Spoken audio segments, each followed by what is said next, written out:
And the U.S. has warned Syria's allies, Iran and Russia, in the wake of the suspected chemical attack in Syria. U.S. Ambassador to the United Nations Nikki Haley has said that nothing is off the table when it comes to imposing tougher sanctions on Tehran and Moscow.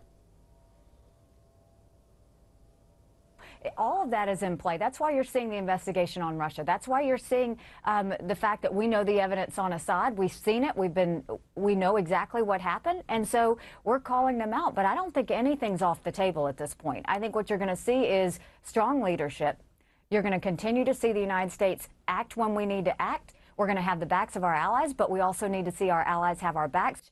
Very much happened in the United Nations. Now, comments were made after U.S. Senate Majority Leader Mitch McConnell said that he looked into stepping up sanctions on Russia and Iran, which support Syrian President Bashar al-Assad. Washington alleges that the government of President Assad is responsible for last week's suspected chemical attack in Idlib. Moscow and Damascus have denied the Syrian government had anything to do with that attack. Iran has condemned both the chemical incident and U.S. missile strikes on Syria, saying that Washington's illegal action will embolden terrorist groups in the region. And joining us out of Boston, Massachusetts is Dr. Kaveh Afrasiabi, author and political scientist. Hello, Professor. Thanks for joining us in the program, sir. I just want to start by first alluding to the exact quote we just heard Nikki Haley in that soundbite. She said, we've seen the evidence, we have the evidence, we've reviewed the evidence, yet why not share it with the rest of the world because no one else has seen it?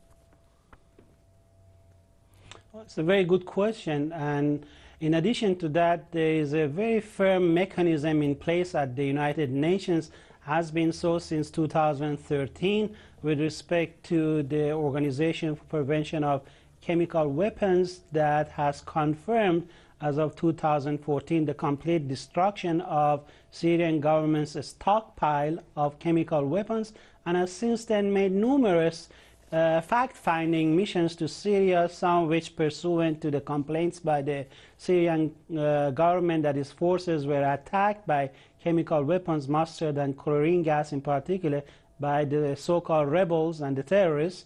And you know, the million-dollar question is why the United States has shown a total and complete obliviousness to the UN fact-finding group that should be sent immediately to this area and to determine who the culprits were.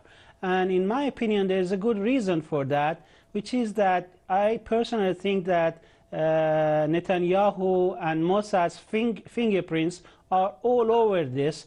Israel is known to have a very large stockpile of sarin gas, and the Israeli leadership has repeatedly said that they don't consider ISIS as a real threat in Syria, but rather Iran and Hezbollah and so forth.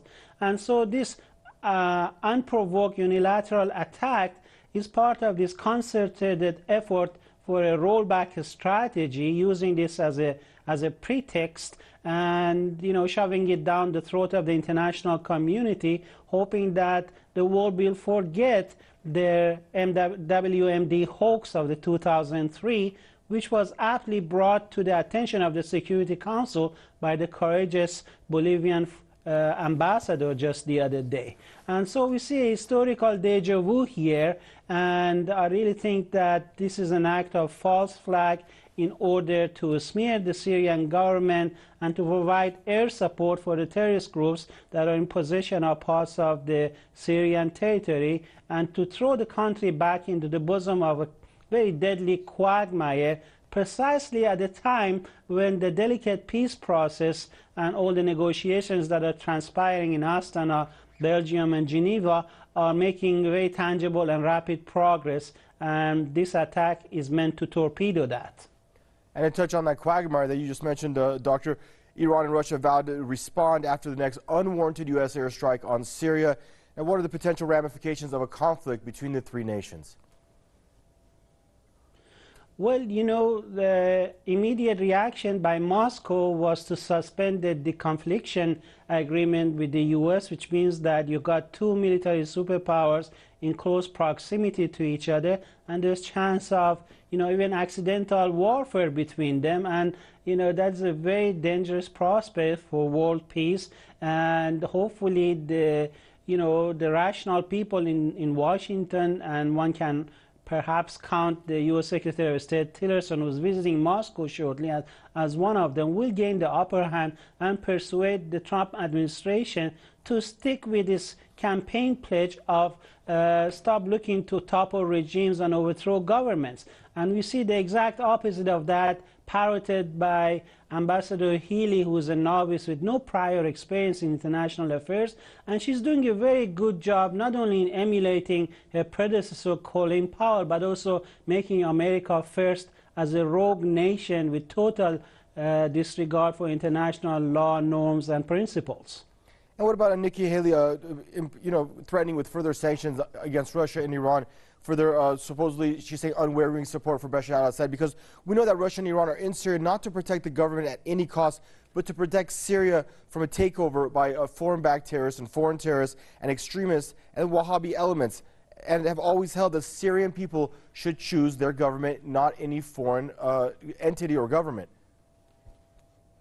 And you know, that's exactly what the U.S.'s own Secretary of State said the other day, and is being eclipsed by these more hawkish voices in the Trump administration, who are pushing the lines favored by, the Zionist regime and Saudi Arabia. Saudi Arabia, is committing serious atrocities in Yemen, and nobody is showing the pictures of some 2 million starving children in Yemen who are being bombarded daily by the Saudi forces. And yet you have this sensationalist news that, reminds one of the movie Wag the Dog, in order to, deflect attention from both the lack of progress in the peace process and so on.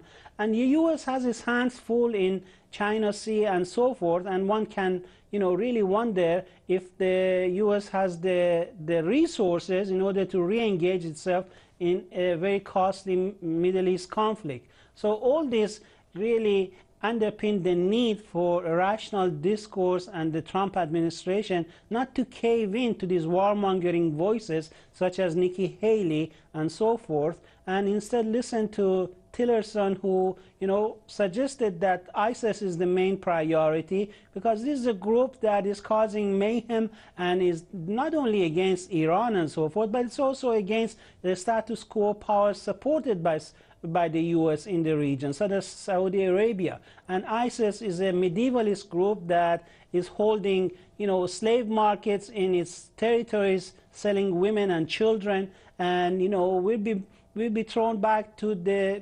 pre-civilization era if ISIS and other similar Al-Qaeda terrorist groups gain the upper hand in Syria and the rest of the Middle East.